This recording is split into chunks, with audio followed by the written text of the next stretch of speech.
జై శ్రీమన్నారాయణ. శ్రీమతే రామానుజాయ నమః. పిల్లలు చక్కగా చదువుకోవడానికి తేలిగ్గా ఉండే 8 శ్లోకాలు కలిగిన కృష్ణాష్టకం తెలుసుకుందాం. ఇవాల్టి వీడియోలో మొదటి 2 శ్లోకాలు వాటి అర్థము తెలుసుకుందాం. వసుదేవసుతం దేవం కంసచాణూరమర్దనం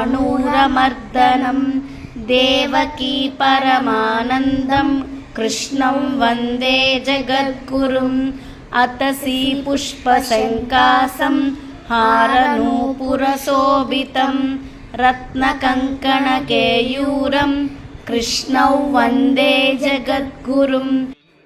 వసుదేవుడు పుత్రుడైన కృష్ణుడికి, అలాగే కంసుణ్ణి చానూర ముష్టికుల్ని సంహరించిన కృష్ణయ్యకి, అలాగే దేవకీని పరమానందం అంటే ఆనందం పెట్టిన కృష్ణయ్యకి నమస్కారం చేస్తున్నాము.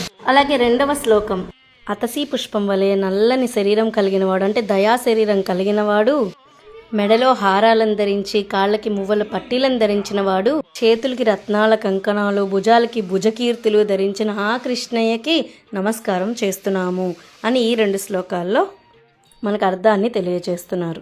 జై శ్రీమన్నారాయణ. అడియన్ రామానుజదాసి.